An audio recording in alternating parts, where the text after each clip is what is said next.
नमस्कार दोस्तों। बीएसटीसी की रिव्यू क्लासेस में मैं राजस्थान की पॉलिटिकल साइंस लेके आया हूँ। इसमें अपन देखेंगे कि भारत की शक्तियों के विभाजन में दो दो भागों में किया गया है। एक तो अपनी होती है संघीय शक्ति स्तर पे, और एक क्या होता है राज्य स्तर पे। जैसे अपना संघीय स्तर है तो उसमें मेन क्या होता है, प्रधानमंत्री।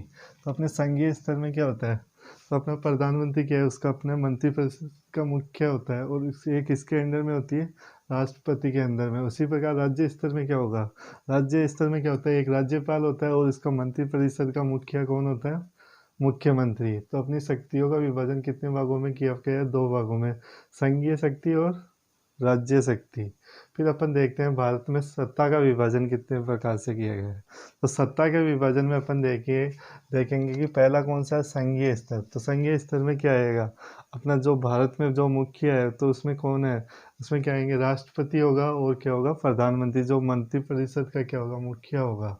दूसरा अपना कौन सा है, राज्य स्तर में। राज्य स्तर में क्या होगा, एक अपना राज्यपाल होगा और अपने जो मंत्रिपरिषद होगा उसका मुखिया कौन होगा, मुख्यमंत्री।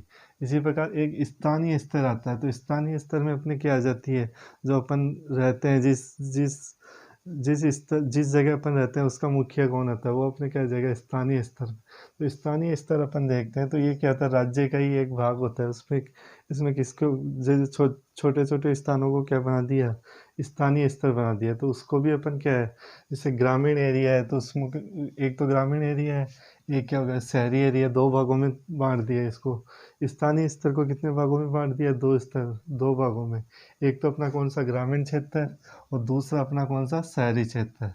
ग्रामीण क्षेत्र में क्या होगी, पंचायतें होगी। जैसे गांव में होती है पंचायत होती है, तो पंचायत का मुखिया कौन होता है, जैसे अपन पंचायत का जो, जैसे अपना राज्य है, राज्य में छोटे छोटे अपन ने गाँव बांट दिए, तो गाँव का जो मुखिया होगा तो उसको अपन क्या होगा, उसका अपन सभी जो ग्राम के लोग हैं वो मिलके किसका चुनाव करेंगे, ग्राम के मुखिया का नाम, जिसका अपन क्या कहते हैं, सरपंच।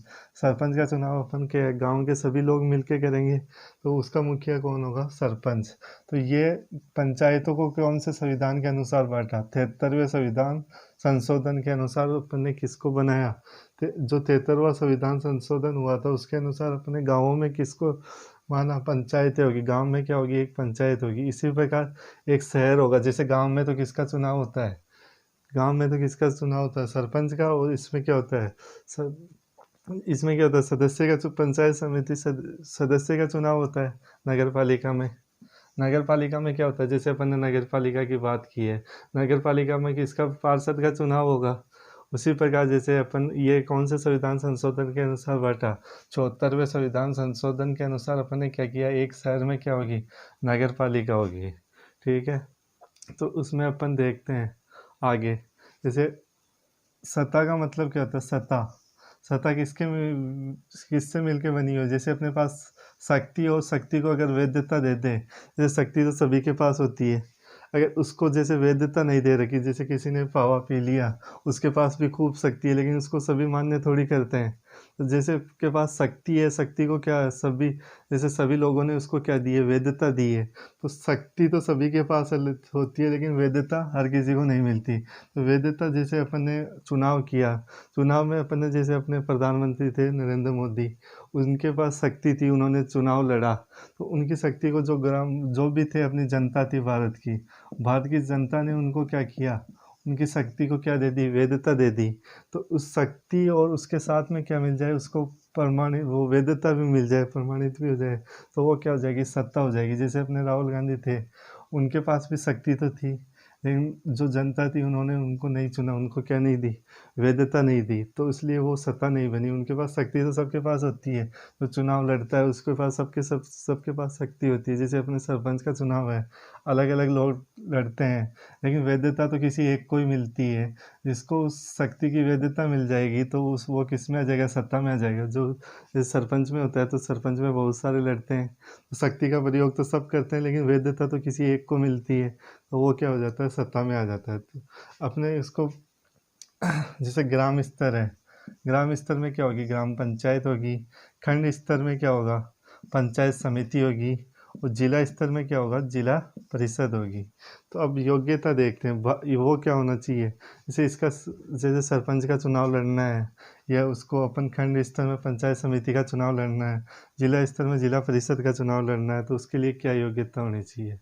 तो उसके लिए योग्यता होनी चाहिए अपनी, अपन जैसे भारत के नागरिक होने चाहिए, आयु होनी चाहिए अपनी 21 वर्ष, और मतदाता सूची में अपना क्या नाम होना चाहिए। तो अपन आराम से किसका चुनाव लड़ सकते हैं, सरपंच का। अपनी उम्र कितनी होनी चाहिए, 21 वर्ष, और अपना क्या होना चाहिए, मतदाता सूची में नाम होना चाहिए। तो सरपंच जैसे अपन इसमें देखेंगे, ये क्या होता है, ग्राम स्तर में तो क्या होगा, सरपंच। और खंड स्तर में जैसे अपन कहते हैं ना, प्रधान के चुनाव आ गए, प्रधान के चुनाव है, तो प्रधान में चुनाव होते हैं, तो वो क्या होते हैं, जैसे प्रधान बहुत सारे पंचायतों को मिला के किसका किसका निर्माण किया जाता है, खंड स्तर का, जिसमें कुछ पंचायतें मिलके क्या बनाती है, खंड बनाती है। तो इस प्रकार एक जिले पे क्या होगा, जिला स्तर होगा, जिले स्तर पे क्या होगा, उसमें क्या होगा, अपना एक जिला प्रमुख होगा। तो क्या होता है, ग्राम में तो क्या होगा, सरपंच, और खंड में क्या होगा, प्रधान, और जिले में क्या होगा, जिला प्रमुख होगा। तो इसमें जैसे अपन ने प्रत्यक्ष चुनाव किस किस के करते हैं, जैसे गांव में है, ग्राम में अपन सरपंच के चुनाव भी अपन खुद वोट देते हैं, और पंच के चुनाव क्या होगा, एक वार्ड का क्या होगा, पंच होगा, और एक गांव का क्या होगा, सरपंच होगा। तो उसका सरपंच और पंच का चुनाव अपन क्या कहते हैं, प्रत्यक्ष, मानी अपन वोट दे के क्या बनाते हैं, पंच और सरपंच बनाते हैं। उसी प्रकार प्रधान, तो प्रधान में जैसे डायरेक्ट प्रधान के वो चुनाव नहीं होंगे, उसमें किसके चुनाव होंगे, पंचायत समिति सदस्य के, इसके चुनाव होंगे पंचायत समिति सदस्य। प्रत्येक चुनाव किसके होंगे, पंचायत समिति सदस्य के होंगे। वो सदस्य मिलके किसका निर्माण करेंगे, अपने खंड के प्रधान का। उसी प्रकार जैसे अपना होता है पंचायत समिति सदस्य, जिले स्तर पे किसका चुनाव होगा, जिला परिषद के सदस्यों का किसका चुनाव होगा, जिला परिषद के अपने सदस्यों का चुनाव होगा। वो सदस्य मिलके ही किसका निर्माण करेंगे, किसको चुनेंगे, प्रमुख को चुनेंगे, ठीक है।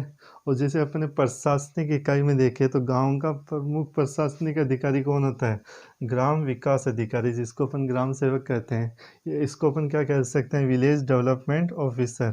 तो इसको अपन ग्राम सेवक भी कहते हैं, और वो क्या होता है, ग्राम विकास अधिकारी होता है। और अपने ग्राम का क्या होता है, प्रशासनिक इकाई की सबसे ऊंची इकाई होती है, तो गांव का वो क्या होता है, अधिकारी होता है। दूसरा अपन है खंड विकास अधिकारी, तो जिसको अपन क्या कह सकते हैं, ब्लॉक डेवलपमेंट ऑफिसर। तो अपने खंड पे कौन होगा, अधिकारी, खंड विकास अधिकारी होगा। तो उसी प्रकार जैसे जिले पे क्या होगा, सीईओ होगा अधिकारी अपना। अपन अब उसमें देखते हैं कि अपना त्याग पत्र कौन किसको देता है। त्याग पत्र की बात आती है, जैसे सरपंच है, पंच है और उप सरपंच है, वो हमेशा त्याग पत्र किसको देंगे, ब्लॉक डेवलपमेंट ऑफिसर को, मानी खंड विकास अधिकारी को। कभी जैसे चुनाव वो पेपर में आ गया पंच किसको देगा, तो अपन को ज़्यादातर लोग क्या कहते थे, पंच सरपंच को देगा। उप सरपंच भी किसको देगा, सरपंच को देगा। वो नहीं करनी, ये तीनों में से अगर अगर पंच को भी अपना त्याग पत्र देना है तो वो किसको देगा, ब्लॉक डेवलपमेंट ऑफिसर या खंड विकास अधिकारी को। इसी प्रकार उप प्रधान और पंचायत समिति सदस्य, ये अपना त्याग पत्र किसको देंगे, ये अपना त्याग पत्र देंगे प्रधान को। और प्रधान अपना त्याग पत्र किसको देगा, जिला प्रमुख को। और इसी में अब आप आगे देखते हैं, जैसे जिला प्रमुख, जिला परिषद में कौन किसको त्याग पत्र देगा, तो यहाँ पे उप प्रमुख और जिला परिषद सदस्य तो देंगे किसको, जिला प्रमुख को। और प्रमुख किसको देगा, संभागीय अधिकारी को, जो संभाग है उसका उसका जो अधिकारी है उसको अपना क्या देगा, त्याग पत्र देगा। इसमें सबसे ज़्यादा ध्यान रखना, जैसे पंच में क्या कर देंगे, सरपंच। यहाँ पे क्या हो रहा है, उप प्रमुख उप प्रधान में प्रधान आ रहा है, तो यहाँ पे भी क्या कर देंगे, उप सरपंच का सरपंच कर देंगे। वैसे नहीं है, तो सरपंच, पंच और उप सरपंच अपना त्याग पत्र किसको देंगे, खंड विकास अधिकारी को देंगे। उप प्रधान और पंचायत समिति सदस्य किसको देंगे, प्रधान को देंगे। और प्रधान किसको देगा त्याग पत्र, जिला प्रमुख को। इसी प्रकार उप प्रमुख जिला परिषद सदस्य किसको देगा, जिला प्रमुख को। और प्रमुख अपना त्याग पत्र किसको देगा, उस संभाग का जो अधिकारी होगा उसको अपना क्या देगा, त्याग पत्र देगा। अब देखते हैं नगरीय संस्था में। नगरीय संस्था में क्या होती है, एक नगर पालिका होती है, एक नगर परिषद होती है, एक नगर निगम होती है। तो इनका डिवाइडेशन किस हिसाब से करते हैं, जिसमें 1 लाख तक की जनसंख्या होती है, वो किसका निर्माण होता है वहाँ पे, नगर पालिका का। ये जनसंख्या के आधार पर निर्माण होता है। तो नगर परिषद में जनसंख्या कितनी होती है, 1 लाख से 5 लाख, और नगर निगम में कितने होंगे, 5 लाख से अधिक। तो इस प्रकार क्वेश्चन पूछ सकते हैं, जैसे नगर पालिका में कितने की जनसंख्या कितनी होगी, तो 1 लाख की जनसंख्या होगी तो वहाँ पे क्या होगी, नगर पालिका दे दिया, नगर परिषद दे दिया, नगर निगम दे दिया, तो उसमें से अपन को क्वेश्चन पूछ सकते हैं, तो इसमें अपना क्या होगा, नगर पालिका होगी। तो अब देखते हैं अपने राज्य में एक राज्यपाल होता है, तो राज्यपाल क्या होता है, राज्यपाल की अपन क्या कहते हैं, राज्यपाल की अपन नियुक्ति करता है, कौन करता है, राष्ट्रपति करता है। राष्ट्रपति एक क्या कर देगा, प्रत्येक राज्य में क्या होगा, एक एक राज्यपाल की क्या कर देगा, नियुक्ति कर देगा। तो अपन इसमें देखते हैं आर्टिकल अपने क्या है, संविधान के कौन से आर्टिकल में राज्यपाल की बात की गई है, अपना आर्टिकल 153 है, उसमें बताया गया है कि अपना एक राज्यपाल होगा। तो ये अपने क्या है, कुछ एक मैंने आर्टिकल लिखे हैं, वो क्या है प्रमुख है। अभी जैसे ये चल रहा था अपने राजस्थान सरकार का, तो उसमें अपना मुख्यमंत्री बार बार में भाग के सरकार बचाने के लिए किसके पास जा रहा था, क्योंकि अपन वो करेंगे उसके लिए क्या, किसके पास जा रहा था, अपने बहुमत को पेश करने के लिए बार बार में किसके पास जा रहा था, राज्यपाल के पास। राज्यपाल अपना अभी काफ़ी चर्चा में रहा है, इसलिए इसका अपन को पता होना चाहिए कि कौन से आर्टिकल में कौन सा राज्यपाल है। तो अपना आर्टिकल 153 है, उसमें क्या होगा, एक राज्यपाल होगा। तो उसी प्रकार अपन अगर स्टेट की संघ की बात करें, तो संघ में क्या होता है, आर्टिकल 52 में क्या होगा, अपना एक राष्ट्र, एक भारत का एक क्या होगा, राष्ट्रपति होगा। जैसे अपने आर्टिकल 153 में एक राज्यपाल की बात की गई है, उसी प्रकार आर्टिकल 52 में किसकी बात की गई है, अपना एक क्या होगा, राष्ट्रपति होगा। तो इसी प्रकार आर्टिकल 154 में बात की गई है अपनी कार्यपालिका शक्ति, किसकी राज्यपाल की कार्यपालिका शक्ति की बात की गई है।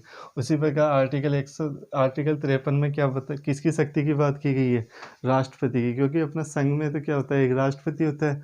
उसी प्रकार राज्य में क्या होता है, राज्यपाल होता है, जो राज्यपाल भी क्या होता है, अपना राज्य का प्रमुख होता है, और भारत का प्रमुख क्या होता है, राष्ट्रपति। तो इसमें जैसे आर्टिकल 155 में बात की गई है राज्यपाल की नियुक्ति की, तो राज्यपाल की तो क्या होती है, नियुक्ति होती है, जबकि राष्ट्रपति का क्या होता है, निर्वाचन होता है। तो अपना क्या होता है, राष्ट्रपति का निर्वाचन होता है, जबकि राज्यपाल की नियुक्ति तो कौन करता है, राष्ट्रपति करता है। और इसी प्रकार आर्टिकल 156 में बात की गई है पद धारण और पद पे आने की और त्याग पत्र की। तो पद धारण कैसे करेगा, उसकी नियुक्ति कौन करेगा, अपने राज्यपाल की नियुक्ति करेगा राष्ट्रपति, और ये त्याग पत्र भी किसको देगा, राष्ट्रपति को। और इसी प्रकार 56 में अपने बात की गई है किसकी, अपने राष्ट्रपति के त्याग पत्र और पद धारण की। इसी प्रकार आर्टिकल अपने 157 में बात की गई है राज्यपाल की योग्यताएं क्या क्या होनी चाहिए। तो इस प्रकार ये कुछ मैंने आर्टिकल लिखे हैं, ये अपन को याद रखने हैं, क्योंकि राज्यपाल से संबंधित आर्टिकल पूछा जा सकता है। क्योंकि अपने एक राज्यपाल, अपना एक राज्य में एक राज्यपाल होगा, तो वो कौन से संविधान में बताया गया हुआ है, तो अपने आर्टिकल कौन से 153 में बात की गई है इसकी। अब अपन देखते हैं मुख्यमंत्री। मुख्यमंत्री भी अभी काफ़ी चर्चा में रहे हैं, अशोक गहलोत, तो इसलिए अपने मुख्यमंत्री के संबंधित भी पूछ सकते हैं। तो मुख्यमंत्री जैसे अपना क्या है, आर्टिकल 163 में बात की गई है किसकी, एक मंत्री परिषद होगा जिसका एक क्या होगा, सीएम होगा। जैसे अपने एक तहसील स्तर पे क्या चुनते हैं अपन, एमएलए चुनते हैं, एमएलए मिलकर किसका निर्माण करते हैं, एमएलए में से किसका मंत्रिपरिषद का निर्माण होता है, और जिसके पास बहुमत होता है वो अपने क्या बन जाते हैं, बहुमत वाली पार्टी का एक क्या बन जाता है, मुख्यमंत्री बन जाता है। तो इसमें अपन ने आर्टिकल 163 में किसकी बात की है, एक मंत्रिपरिषद होगा जिसका एक क्या होगा, सीएम होगा। तो इसी प्रकार अगली अपन 167 आर्टिकल है, उसमें अपन ने बात की है मुख्य कार्य एवं कर्तव्य का उल्लेख किया है। तो आर्टिकल 167 में अपन ने क्या क्या किया है, मुख्यमंत्री के मुख्य कार्य कौन कौन से हैं और इसके कर्तव्य क्या क्या है, राज्य के प्रति जो कर्तव्य हैं उनके अपन ने क्या किया, बात की है। तो अब देख लेते हैं अपने मुख्यमंत्री अशोक गहलोत और सचिन पायलट के बीच। अभी जैसे अपने सचिन पायलट क्या थे, उप मुख्यमंत्री थे, उनके बीच काफ़ी विवाद चल रहा था सत्ता को लेके, तो इसलिए अपना मुख्यमंत्री काफ़ी चर्चा में था, इसलिए मैंने कुछ मुख्यमंत्री बताए। तो पहले अपने क्या, मुख्यमंत्री का पद क्या होता था, मनोनीत होता था। तो अपने प्रथम मनोनीत मुख्यमंत्री कौन थे, हीरालाल शास्त्री थे। तो पहले क्या कर दिया जाता था, अपने जो संघ होता था, संघ के द्वारा प्रत्येक राज्य में एक एक क्या बना दिया, मुख्यमंत्री जिसका चुनाव नहीं होता था उसको मनोनीत कर दिया जाता था।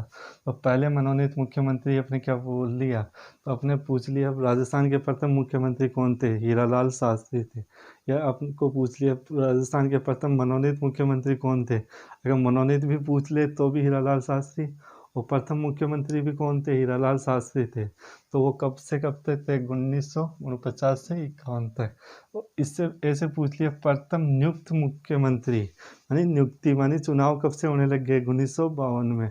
तो अपने पहले जैसे मुख्यमंत्री बने थे टिक्काराम पालीवाल, ये टिक्काराम पालीवाल बने थे, ठीक है।